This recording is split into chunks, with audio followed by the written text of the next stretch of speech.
दिल्ली में अमित शाह का पत्रकारों के लिए भोज कोई साधारण डिनर नहीं था, बल्कि यह एक ऐसा मंच था जहां थाली की खनक और सत्ता की चमक एक साथ गूंज रही थी। यह आयोजन, जिसमें डिजिटल और पारंपरिक मीडिया के बड़े चेहरे शामिल हुए। सवाल उठता है कि क्या पत्रकारिता अब प्रेस क्लब की बहसों से निकलकर वीआईपी भोज की मेजों तक सिमट गई है।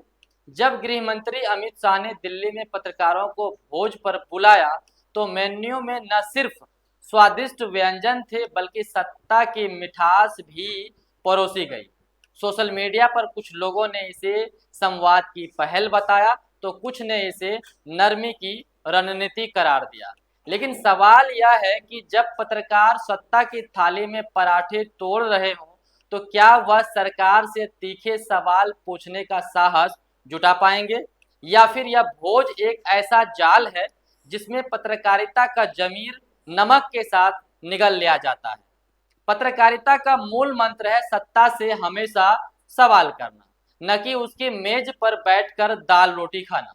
लेकिन इस भोज में कुछ बड़े नाम, हालांकि हम आपको नाम नहीं बताएंगे और आप लोग जानते भी हैं, जो कि डिजिटल मीडिया के सितारे उस भोज में नजर आए। यह देखकर लगता है कि पत्रकारिता अब खबरों की खोज से ज्यादा खाने की मेज तक की यात्रा बन गई है। एक और यह कहा जा सकता है कि यह सत्ता और मीडिया के बीच संवाद का एक स्वस्थ प्रयास था। लेकिन दूसरी ओर जब पत्रकार सत्ता के साथ सॉफ्ट डिप्लोमेसी में व्यस्त हो, तो जनता के सवाल आखिर कौन उठाएगा? क्या यह भोज एक तरह का मैनेजमेंट था, जहां सवालों की धार को मक्खन की तरह पिघलाया गया? थाली में जमीर सोशल मीडिया पर इस भोज को लेकर तीखी प्रतिक्रियाएं आई। एक यूजर्स ने लिखा, पत्रकारिता का भविष्य अब प्रेस क्लब नहीं, वीआईपी भोज है।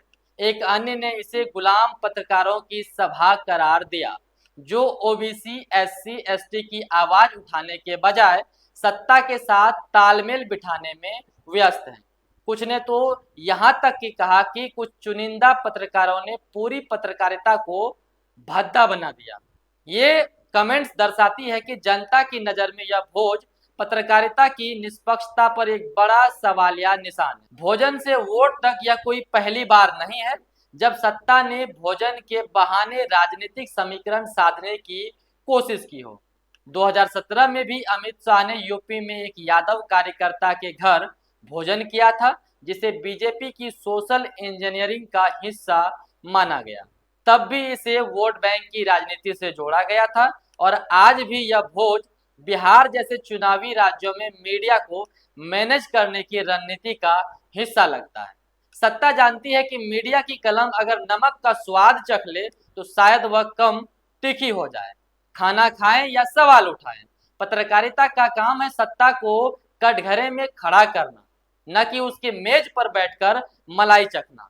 लेकिन जब बड़े बड़े पत्रकार सत्ता के न्योते को ठुकराने के बजाय उसका हिस्सा बन जाते हैं, तो यह सवाल उठता है कि क्या वो वाकई निष्पक्ष रह पाएंगे?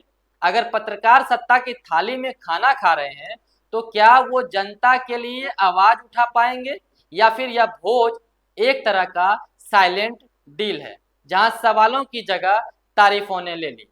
तो कुल मिलाकर निष्कर्ष ये निकलता है कि भोज से आगे की राह, इस भोज ने पत्रकारिता की विश्वसनीयता पर एक बार फिर बड़ा सवाल उठाए हैं। कटाक्ष करें तो यह कह सकते हैं कि पत्रकारिता अब खाओ पियो और चुप रहो ऐश मौज करो की तर्ज पर पूरे देश भर में चल रही है। लेकिन हकीकत यह है कि जनता की नजरें अब पहले से ज्यादा सतर्क है। सोशल मीडिया पर उठ रही आवाजें बताती है कि लोग इस थाली की सियासत को समझ रहे हैं। पत्रकारों को अब यह तय करना होगा कि वो सत्ता की मेज पर मेहमान बनना चाहते हैं या जनता की आवाज। क्योंकि अगर थाली में जमीर परोसा जा रहा है, तो उसे निगलने की कीमत पत्रकारिता को अपनी साख से हमेशा चुकानी पड़ सकती है।